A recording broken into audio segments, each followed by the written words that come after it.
crack open a short verse from the pocket Pema Chödrön. She is a Buddhist nun, and lots of her beautiful words have been compiled in this book.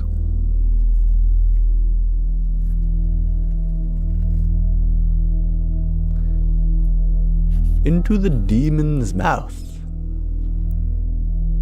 Number 33.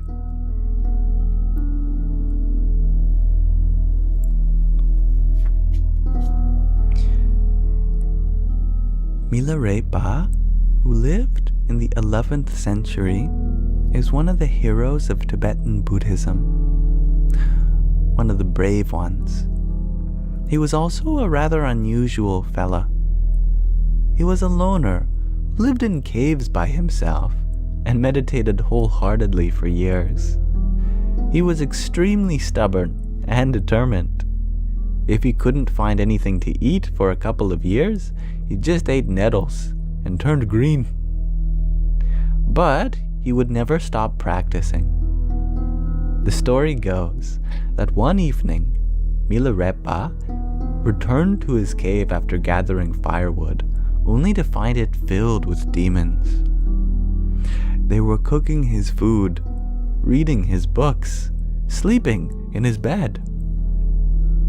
They had taken over the joint.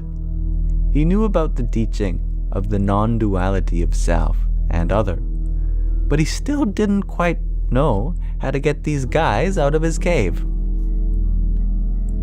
Even though he had the sense that they were just a projection of his own mind, all the unwanted parts of himself, he didn't know how to get rid of them.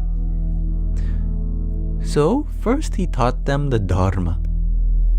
He sat on a seat that was higher than they were and said things to them about how we were all one. He talked about compassion and emptiness and other key Buddhist teachings. Nothing happened. The demons were still there. Then he lost his patience and got angry and ran at them. They just laughed at him.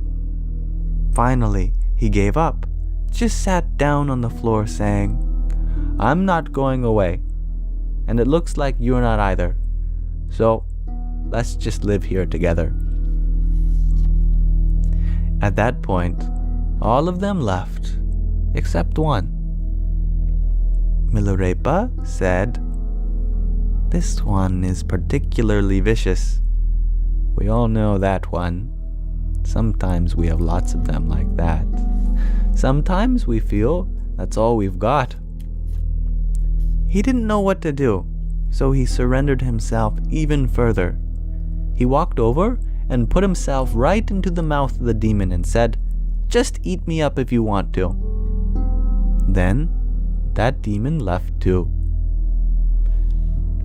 The moral of the story is when the resistance is gone, so are the demons.